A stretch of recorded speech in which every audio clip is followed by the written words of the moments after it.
Okay, we are live. This is RamView, brought to you live from the Ram Cave. I'm Joe Terosian, and this is the August 31st, 2022 edition of RamView, brought to you by Temple City Auto Repair. If you need some help on an auto issue, then you need some help, and John and Henry at TempleCityAutoRepair.com. So the Rams have settled on their roster. And let the whining commence, right? Very few of the things that I said would happen happened. In fact, if I predicted 20 things to happen, I think 19 and a half of them did not happen. I got a little wiggle room in some areas, but by and large, the Rams made their moves, and they're good moves, and we have to trust this team, right? We have to trust the McSnead era, because they've been right on. 2 Super Bowls, 4 playoff appearances. Yeah, we'll let it ride. So the Rams settled on their roster, but I want to start with this, and I want to talk about somebody who never even played for the Rams, right? Who never even dressed up for the Rams, who's never even ran camp, who was never a free agent signing by the Rams and was just on the practice squad. I want to know how many of you remember a name, Keelan Doss. Anyone remember the name Keelan Doss?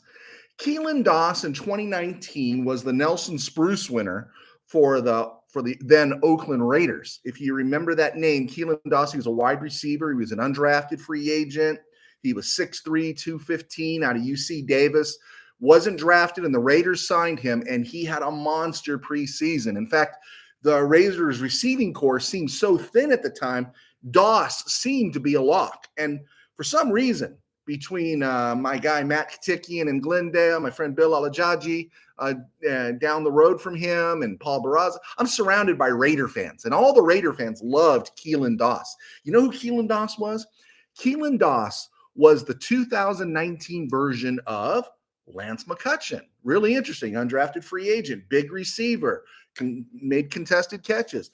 Doss came in at 6'3", 215. McCutcheon comes in at 6'3", 202. Well, the Raiders kicked him to the curb, and everyone was outraged. He was signed by the Jacksonville Jaguars for about a week, released, and then he returned to the Raiders. And in that season, in 2019, he played 8 games for the Raiders, caught 11 passes, but has only played in 1 game since. That was in 2020 with the Raiders, and didn't catch a pass. Everybody loved Keelan Doss because he seemed like he was a can't miss, right? Until they forgot about him. Recently, he's been in camp with the Giants. I don't know if he made the cut, but that's after stops with Atlanta and the Jets, the Falcons and the Jets. And, of course, he is living proof that winning the Nelson Spruce Award means nothing, means you're the best player in August. And I just think we should remember that about Lance McCutcheon. I want McCutcheon to do well. I think McCutcheon's going to do well. But the Rams did decide to keep him, right? And so good for them.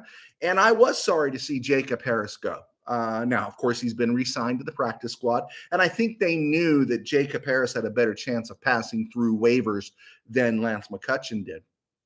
And really what it is McCutcheon better route runner.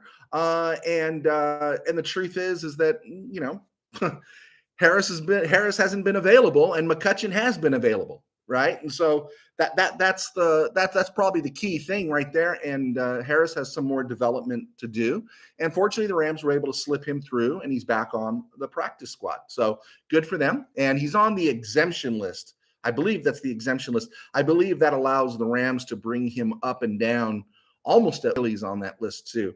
But I just thought it was interesting that you can fall in love with somebody, like the Ram fans fell in love with Nelson Spruce, like the Raider fans fell in love with Keelan Doss, and just don't show up expecting Lance McCutcheon just to be the next greatest thing since Al Toon, And so I hope it works out, but that's going to be a tough nut to crack, because you've got obviously Cooper Kupp, Allen Robinson. Van Jefferson was not pupped. That was one of the things that I thought was going to happen. Van Jefferson wasn't pupped. And then you got Tutu Atwell, who's going to play the Deshaun Jackson role. So snaps for Lance McCutcheon are going to be hard to come by, especially when you got Skoranek. And everyone's talking, oh, man, Rams are thin at tight end. Okay, they don't have that third blocking guy on the active roster, right? They released Carter and Pickney and then brought him back and put him on the practice squad. But, Skoranek fills that role as well. Skoranek does so many other things besides dropping the ball. and he runs routes, he plays special teams, he blocks, and he runs routes well, because those times that he did drop the ball, he did get open, and we're gonna owe that to being a seventh round draft pick playing on a on a big stage. And obviously, he's progressed because he didn't see a lick of playing time in the preseason. So we know what that means. At least we know what it means in terms of everybody else except Bobby Evans. The consensus was out. You did not have to be Don Klosterman, Bob Oates, Jim Murray, or even Joe T to figure out, oh, Bobby Evans, it's over, right? It's over. They're showcasing him. They're probably going to deal him. Tampa Bay's got a big hole in their offensive line. The Cowboys, they're going to need some help. You got to figure they're showcasing Bobby Evans as much as they can. Otherwise, they're going to cut him. And I was wrong. And I'll say I was wrong because those other guys aren't around. I thought for sure Bobby Evans would get cut. And also, he graded out as the worst offensive lineman for the Rams this preseason. You understand that Chandler Brewer was getting better grades than Bobby Evans? And of course, Tremaine Ankrum, Alaric Jackson, they were all grading out better. Akuri was a little bit, suspect, but he's not a guard. Evans has proven that he can line up at guard and tackle. I don't know if he's proven he can play guard or tackle in the NFL, but he's proven he can line up at guard or tackle in the NFL, and that gave him the edge. But I was really surprised to see he made the team. You got to remember, this guy's a third-round pick in 2019. He's been passed by Tremaine Ankrum, who's a seventh-round pick, Alaric Jackson, who was an undrafted free agent, Coleman Shelton, who was drafted, and also the Rams drafted Logan Bruss. And, Bobby Evans wasn't even considered in regards to replacing Whitworth. It was going to be Joe Noteboom all along. And so I didn't get it, and Coach K, one of my faithful RamView followers and listeners here, Coach, I'm giving you props. He says, he's right. Oh yeah. Steve Ramirez, writer with SGV News Group. And they both said, the coaches like something, they see something in him. I totally agree. The coaches have to see something in him, because the above average fan, which is what I consider people who watch RamView, the above average fan, not the sports bar Ram fan, but the fan that kind of knows something, that knows that John Hadel was the quarterback in 73 and he replaced Roman Gabriel, those kind of fans. Yeah, we know we have to trust the McSneed group. But our eyes are telling us why Bobby Evans, and it's Bobby Evans. I get the Rams. People are saying Rams keeping three quarterbacks. Of course, I'd like to see Bryce Perkins at number 2 and John Wolford at number 3.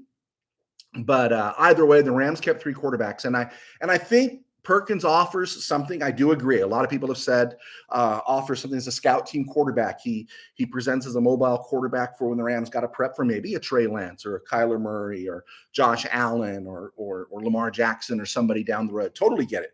But I also think keeping three quarterbacks the team knows, that know the system, that McVay is very familiar with, prevents them from having to bring in a Blake Bortles at the last minute. You follow me on that? That there's nobody out there that knows the system like the Wolf and Bryce Perkins. So, and with wear and tear and probably lingering wounds, they're only going to get more pronounced on Matthew Stafford. We just know that he's going to get hurt. He's going to miss a game this year, most likely. Hopefully it's only one game. Thus, the McSneed Corporation is keeping a lot of insurance in the quarterback room. Totally get it. Smart move. Awesome. You could always bring up Roger Carter from the practice squad if you need a blocking tight end or an H-back. I'm Joe Terozzi, and of course, this is RamView. We do try to put this out as often as we can, although I find out the less I do, the better hits I get. Maybe you just get sick of me. I'm looking forward to the start of the season. I publish this on at Joe T Sports on YouTube here. And if you get it, like and subscribe. I picked up another subscriber. It's slow and steady, but thank you very much. I'm also at joeterozian.com, where I post from the Ram Cave, but it's also a platform for my other works and the books I sell, as I am a writer and a pastor of a small church in Burbank. I've published 2 high school football novels, Tangent Dreams and Temple City Company of the Ages. I encourage you to take a look at them. And all my work is on Amazon. And I'm also appearing on iHeartRadio and Spotify. And I just found out, someone told me I'm on Odyssey. with my podcast. So this is always converted into a podcast. And man, I'm on 3 platforms. Who knew, right? Hey, we're rolling. So you can check me out on all those things. Please leave questions, like, and subscribe. I love questions. Makes me feel relevant. But hit like and subscribe, leave some comments. And I love always talking Ram football. In fact, right now on From the Ram Cave, it's on joetarosian.com. You've seen my links on social media. We got to be able to post a pretty neat little thing on Coy Bacon, the former Ram, who would have been 80 yesterday. You can check that out at joetarosian.com. All right, there's the commercial. That's the commercial. Now the rest. Okay, I'm going to go through the list of guys that were cut and then practice squad signed. And there's a few things that are kind of surprising here. I'm looking at the players that were signed to the practice squad. Okay. AJ Akuri, mild surprise he got cut, but yeah, he hasn't flexed down at guard. I'm sure they're going to try to develop him. And maybe, who knows, possibly he's the heir apparent to Rob Havenstein in another year or two. I'm just saying, okay? But he was re-signed to the practice squad. Chandler Brewer, who the team has kept around since 2019, I thought he had a shot at the 8th spot because he has flashed, at least in playing time, at tackle and guard. But he was released and signed to the practice squad. Ernest Brown IV wasn't a surprise that he was cut. While he didn't have played bad, there were other people that played better, and he was signed to the practice squad. Both TJ Carters were released, the defensive back and the lineman, and they were signed to the practice squad. Roger Carter, we had a good feeling if he made it through waivers, he was going to come back, and I believe he's the team's new Corey Harkey. If you remember Corey Harkey, the ultimate blocking tight end. I think Roger Carter might have better hands, but I think that's the position he's playing out to. Elijah Garcia, the DT out of Rice, he was brought back to the practice squad. Grant Haley was released, and you feel for Grant Haley because I think Grant Haley's a great special team player. I don't think he's much in coverage, but he's a good tackler, and so he's a heck of a special teams player. He was cut and re-signed as a practice squad exemption, and that means I believe, and I'll take correction, when you get a practice squad exemption, that means you can float back and forth as needed on the active 48 or active 53-man roster. Jared Pickney, the tight end, was re-signed, practice squad. Max Percher, you knew that was going to happen. He's got the international exemption, which is why the Rams have 17. Trey Regis, which I had in my original notes after he was released that I was going to go with this morning. We saw that he was re-signed. We knew he was going to play somewhere. Braden Thomas, yeah, he was brought back. Austin Trammell, the next Danny Amendola. So we got the next Danny Amendola. We got the next Corey Harkey. Man, this team is going back to the past. And Austin Trammell was signed to the practice squad. The one name that I was happy to see get back on the practice squad was Benton Whitley. And I think the team really likes him. But it was just a numbers game, right? And Keir Thomas played so well. He made it back to the practice squad, as did Dan Isom. And Jacob Harris, of course, we talked about him coming back to the exemption.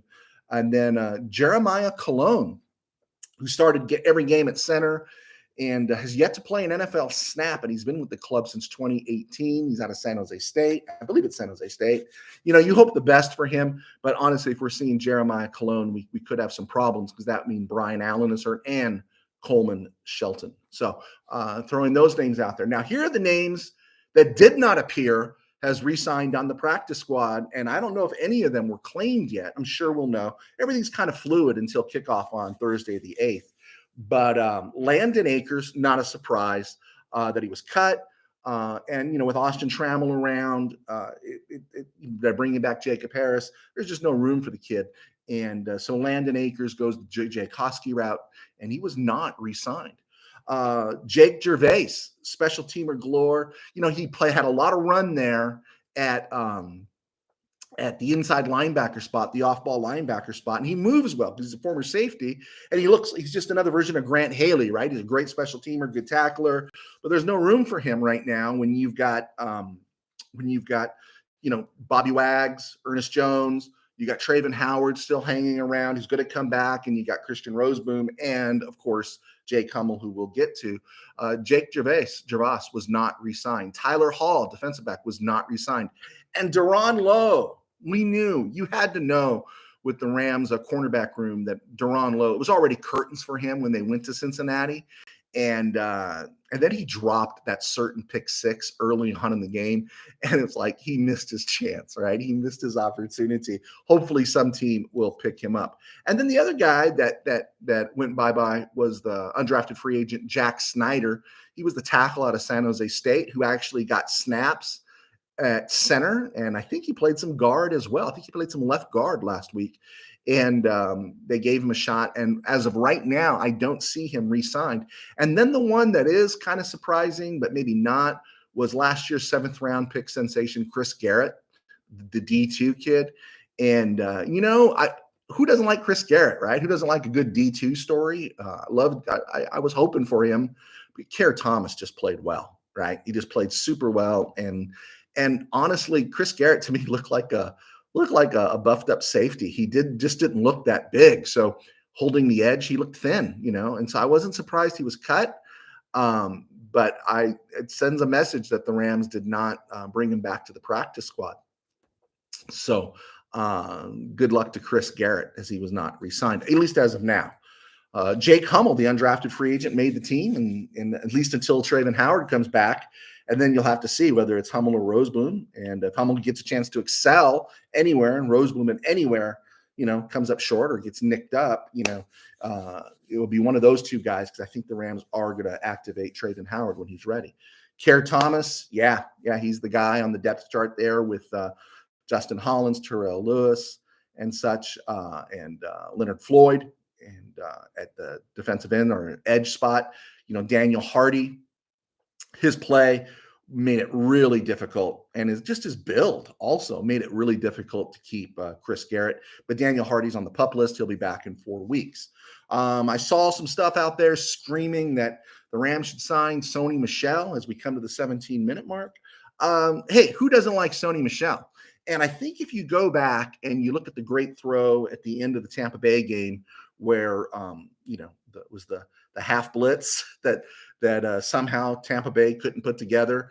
Part of the blitz came, and then, Cooper Kupp got behind the safeties, and of course, Rams history there.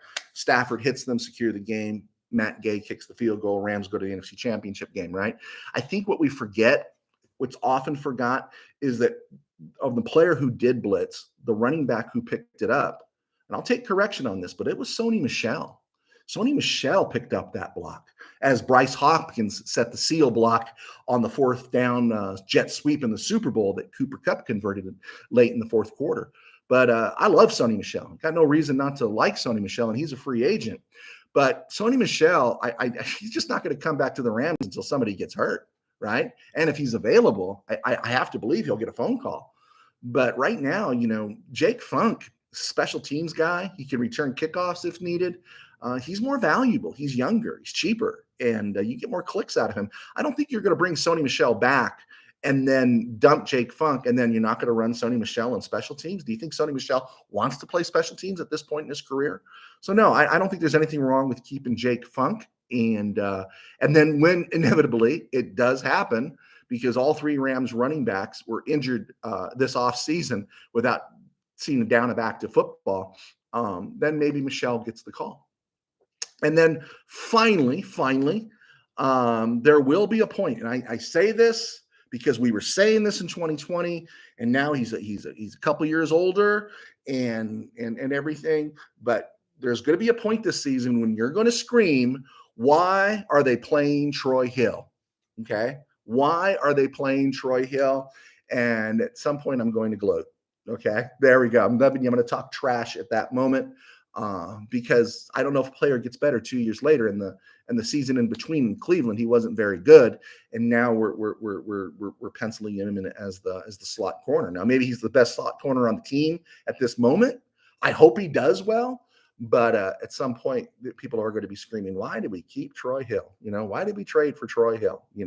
So we'll go from there. Hey, we hit the 20-minute mark right now, and I was going to talk a little bit about Jimmy G. I think two things here have come out of this. Jimmy G was pretty classy in how he handled all this. Jimmy G got a restructure on that fat contract that makes him more tradable. And I think the 49ers just acknowledged what we were talking about for the last couple of weeks, is that there's a window. There's a window they have, and they can't risk that window shutting by going through a season of development all the way through with Trey Lance if he struggles. They can't just say, hey, we're okay going 9-8 to get ready for the future. Not when George Kittle's 30, not when Jimmy Ward's 32, not when all these guys are going to be that much older, not when was it Trent Williams? I was going to say Trent Brown. Their left tackle deluxe there. When he's getting older and in his mid 30s, they're just not in a place where they can say, hey, we could just take this year as a development. So I think they came to that conclusion because while I like Trey Lance, I just don't think he's going to be Patrick Mahomes. There you go. All right. Hey, we hit 20 minutes on a hot Del Scorcho day here in LA. I'm Joe Terosian. Thank you so much for clicking on. Thank you for the likes. Thank you for the responses. And you do encourage me. All right. We'll be ready to talk some Rams football. I'm going to try to sneak on tomorrow morning. If not, I'm going to be up at my campground doing some work. And we'll be talking to you soon. Go Rams. God bless. And be patient. We're going to lose about 5 to 6 games this year. We'll talk about that later. Take care.